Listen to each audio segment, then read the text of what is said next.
Tolkien je poznati pisac srpske fantastike. Verovatno ste svi čuli za njegova dela Hobbit i Gospodar prstenova, ali danas u duhu praznika ćemo spomenuti njegova pisma od Deda Mraza. Tolkien je u periodu od 1920. do 1943. pisao pisma svojoj deci predstavljajući se kao Deda Mraz. Deda Mrazu, to jest Tolkienu, su deca pisala pisma takođe. U početku pisma su bila kratka, a kako su godine prolazile, pisma su postajala sve duže i duža. Tolkien je uz pisma slao i crteže kako bi deca videla ne samo kako Deda Mraz izgleda, već i gde živi, njegove prijatelje i da vide neke dogodovštine iz Deda Mrazovog života. Kroz ova pisma upoznaćete i Belog medveda, Deda Mrazovog pomoćnika, onda Deda Mrazovog sekretara vilenjaka, kao i druge vilenjake, pećinskog medveda, medvediće, ali i zle pokvarene gobline koji su Deda Mrazovi neprijatelji, koji spremaju napade na Deda Mrazovu kuću, kradu igračke namenjene deci i uglavnom ih sakrivaju ili uništavaju. Deda Mraz, pošto je jako star, on piše drhtavim rukopisom. Beli medved, nezgrapan, piše uglastim rukopisom, a sekretar vilenjak piše kosim, nežnim rukopisom. Beli medved, koliko Deda Mrazu pomaže, toliko mu i odmaže. Skoro svake godine napravi neki nered, neki džumbus, ali je bio i veliki junak kada su u pitanju goblini i nekoliko puta je spasio dečije igračke, samim tim i Božić mnogoj deci. Poslednje pismo je napisano 1943. godine, deca su već i odrasla, a u jeku je i Drugi svetski rat.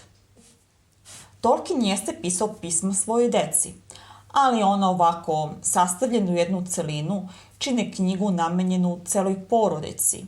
Ona čak može dati i inspiraciju ljudima da osmisle neki svoj novogodišnji ili božićni običaj koji će raditi sa svojom decom.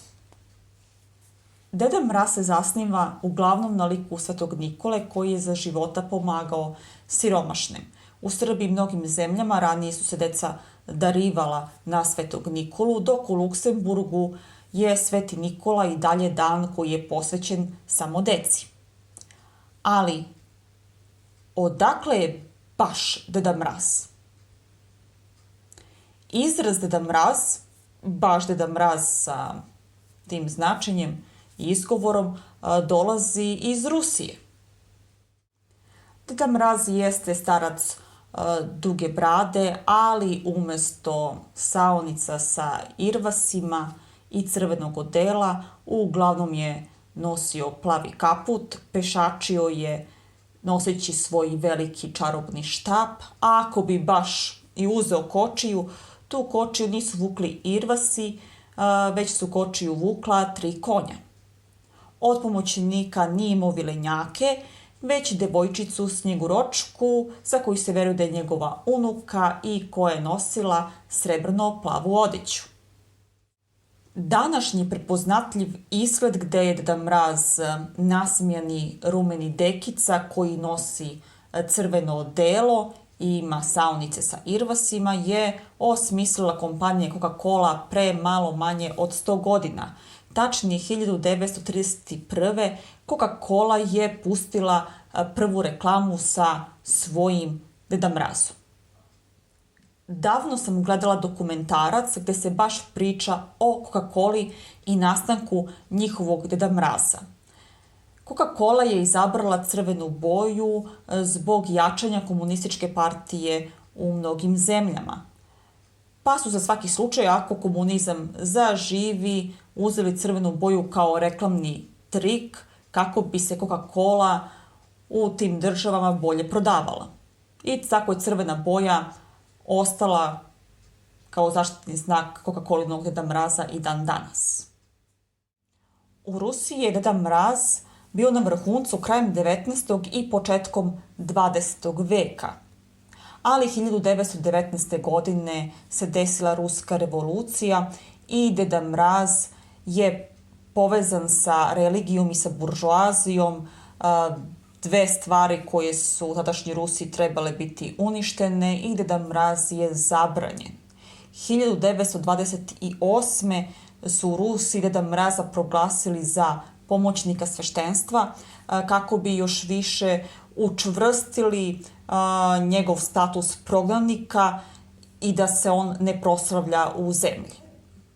Deda Mraz se u Rusiju vraća 1936. godine. Tačnije, 28. decembra 1935. godine Petar Postišev je napisao pismo u kome objašnjava da Deda Mraz nema veze sa religijom, da on u Rusiji postoji još od pre hrišćanstva i da bi deca bila na velikom gubitku ako bi im se Deda Mraz oduzeo. Posle tog pisma, kad su razmislili, pa da, ipak je to Deda Mraz koji se pominjao i ranije, to nije Sveti Nikola, još evo već par godina u svetu idu reklame gdje je Deda Mraz predstavljen u crveno, polako se Dekica vratio u Rusiju, a 1998. godine je gradonačelnik Moskve proglasio mesto Veliki Ustjug za prestolnicu Deda Mraza. Pored Deda Mraza mi imamo i Božić Batu. Mada sam skoro naišla na podatak da ovo bata ne označava osobu, već batanje, hodanje, bat koraka, to jest Božić bata, Božić hoda, Božić dolazi. Mada kad već imamo deku, lepo da imamo i batu, da pored Deda Mraza i Baba Marte imamo i nekog mlađeg. A i Snjeguročka iz Rusije, da ima nekog svojih godina da se s njime druži. U Bugarskoj se koristio izraz Deda Mraz, ali ga je sada zamenio, to jest vratio se stari naziv Djada Koledo. I oni Božić zovu Koleda. Ranije smo i mi imali koledare, grupa maskirane omladine, uglavnom momaka, koji su išli od kuće do kuće tokom Božića i svih nekrštenih dana, dakle od Božića do Bogojavljenja, išli su od kuće do kuće, pevali pesme, a domaćini su ih darovali hranom. Koledarskim pesmama bi želeli sreću i zdravlje svim ukućanima, blagosiljali bi taj dom, a istovremeno, pošto su gledali da obiđu celo mesto, su blagosiljali i celo mesto i trudili se da ga tako zaštite od zlih sila, ne samo tokom nekrštenih dana, već i tokom cele godine.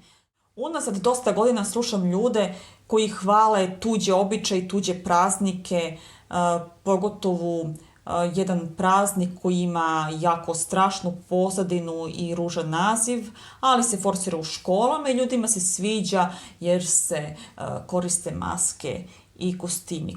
To je divno, što mi to nemamo. A evo, mi smo imali koledare gde se ljudi nisu maskirali samo jedan dan, već su se maskirali skoro 2 nedelje i gde se nije proslavljalo neko zlobožanstvo, već naprotiv se borilo protiv zlih sila i blagosiljali ljudi. Pored koleda imali smo još par drugih maskirnih praznika, ali ih ljudi ne pominju.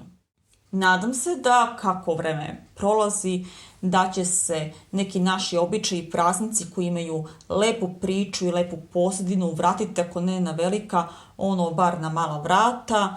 Poslednjih godina se polako vraćaju božićni praznici, detinjci, materice i oci, a za ostali vidjet ćemo.